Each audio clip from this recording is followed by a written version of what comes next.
Hello, everybody. Thanks for joining us at the Alert Center. I'm Jacqueline Fernandez. Today, we are talking about digital media health. So we do know there are, unfortunately, a lot of different mental health issues that go along with looking down at our phone all the time and maybe comparing ourselves to others, our lives, our image, you name it. So the good news is two different organizations are teaming up together, the Cyber Warriors of Smart Gen Society, or SGS as they're known. They're now part of Lutheran Family Services. So joining me now to tell us a little bit more about this partnership and what they were doing earlier today to kind of kickstart this new partnership is Chris with Lutheran Family Services, the president and CEO. Chris, thank you so much for joining us this afternoon at the Alert Center. We're so happy to have you. Yeah, thanks for having me. Of course. So tell us a little bit about this, just where this idea stemmed from. Sure. So roughly about 3.5 years ago, we started working with SmartGen on the formation of what a potential partnership would look like between the two organizations. As they were digging in more into their research and finding out that really the ramifications after COVID and social media were leading to more mental and behavioral health related issues with not only youth but also older adults, that there was a real need for a substantial plan around mental and behavioral health services. So the conversations really started almost 4 years ago now. And today was sort of the official announcement of the combination of the two organizations, in essence sort of taking what both organizations really do best, and combining those best practices on both sides into what we feel is going to be better and broader impact for the communities that we serve. Yeah, and this is something I think a lot of communities, just from my research and reading up on digital wellness, if you will, is something that they're trying to figure out, right? I mean, to what end do we have cell phones accessible to students in schools? And, what is the safety issue with that? And unfortunately, we've had so many, issues in public schools lately across the country. So parents want to know their students are safe, et cetera. So something that really caught my eye was in 2025, you say the average age of a child receives a smartphone. The average age of a child receiving a smartphone, is 10 years old or 5th grade. I mean, that seems pretty young to me, but this is the norm. This is where we are in our society. Can you elaborate on that a bit for us?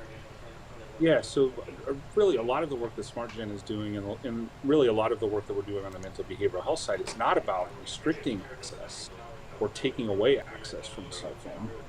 In large part because it's the way that we consume information, it's the way that students learn, it's the way that students research in schools, but it's really about how do we do that in a safe way, and how do we then, we're able to facilitate family dialogue, and more specifically, creating parents with skills necessary to help their students sort of manage what is an ever-increasing online or social presence for all individuals. And so, again, the combination of the two programs in a lot of ways allows us to better align that programming in order to not only reach out to those individuals that are in a state of crisis. I've got a personal example where my 13-year-old daughter, about 4.5 years ago, was being groomed through an online gaming system.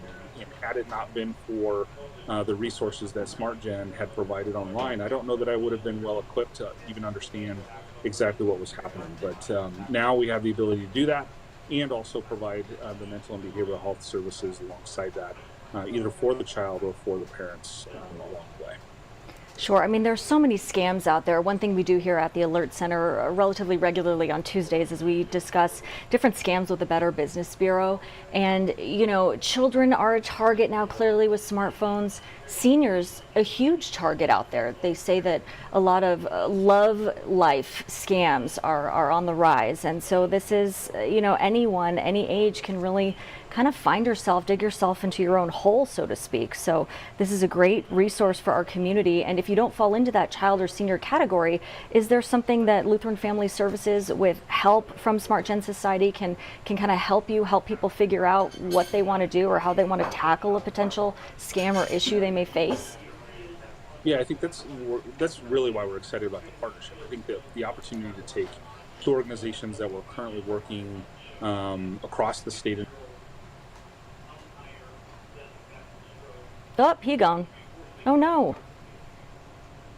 Oh, there you go. Sorry about that. Oh, it's okay. I think you're back now. Let's just check here. Yeah. Okay. Okay. Can you hear me, Chris? I can. Okay, Yes. wonderful. Let me just repeat that question. So we were talking about how through this partnership, discussing digital mental health for children and seniors. I was just asking and wondering, how this benefits the entire community. So I'll let you continue on with what you were saying. Yeah, for 80 plus years, Lutheran Family Services had a history of providing intervention and prevention based both training and programming. And so really targeted towards families and creating healthy environments for kids to thrive, but more importantly for parents to thrive as well. And so we just view this as an extension of that work, and the ability for us to not only distribute this work across the 9 communities and 21 locations that we have across the state of Nebraska and Southwest Iowa, but we envision that this is a program that we can, because of the fact that they have created a sense of expertise in this field, the opportunity for this program to grow and flourish at both a regional and a national level, and providing access to these services. So there are no bounds to this in regards to, is it just children, is it just older adults? It's literally everybody across the age spectrum, and anybody that needs help or access to resources is going to be able to get it. Wonderful. So let us know just briefly how the community can take advantage of these resources that you're offering now.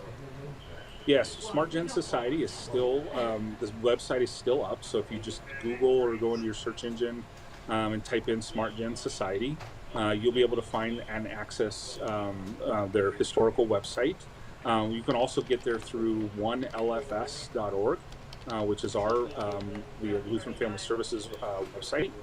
Both organizations, basically the websites sort of feed off of each other. Or if you send an email to info@onelfs.com, we can absolutely get you connected with one of the SmartGen staff, either to set up training. If you're an organization that feels like you've got parents that would benefit from training like this, then we have the ability to get that set up through that email. All right, wonderful. Well, Chris, thank you so much for your time this afternoon. Really appreciate it. And thanks for bouncing back when technology kind of, went black on us, so to speak. Yeah, no worries. All right. Thank you for your time. Nice to meet you and see you. Thank you. Yeah. Have a good rest of your day. You too. Thank you. So if you're just joining us at the Alert Center, we were just discussing this great partnership, a new partnership between SmartGen Society and Lutheran Family Services. That was Chris, the president and CEO of LFS, and just discussing digital mental health for children, for seniors, and then he was also saying this is something for the entire community to really take advantage of. So that was the majority of the story that we were talking about there. I am going to switch gears now and head to our website. That is firstalert6.com. I'll take you there. We do have a breaking news banner on our homepage and an alert for First Alert 6 weather days. I'll let you peruse those at your leisure. A quick look at weather, though. We're going to step outside with our live Blackstone camera. Some clouds in the sky there.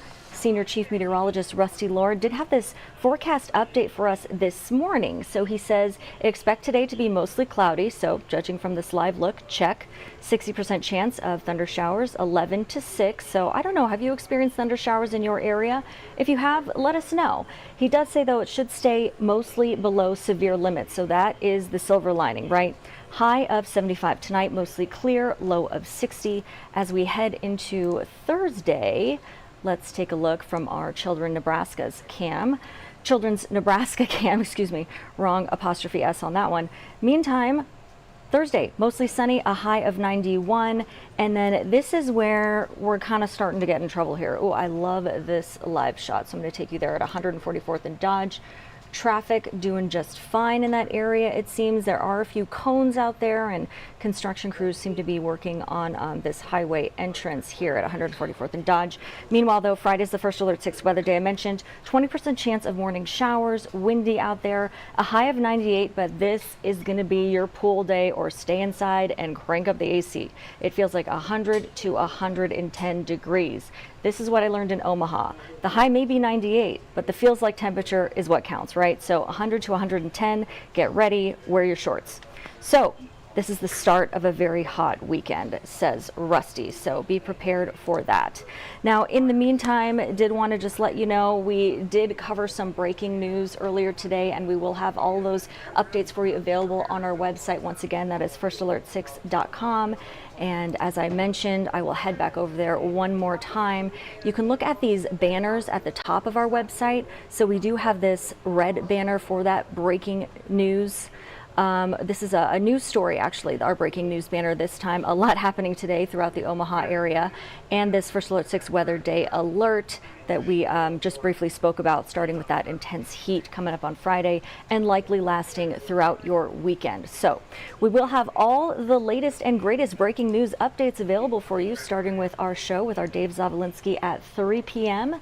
So in the interim, we hope you get out there and enjoy your day, and let us know if there were some spotty showers in your area. Also appreciate those viewer videos and viewer shots of those raindrops, etc. So something to note for different areas throughout the metro that maybe aren't in our backyard, but are in yours. So thanks so much for joining us at the Alert Center, and we'll be seeing you again during our 3 p.m. broadcast.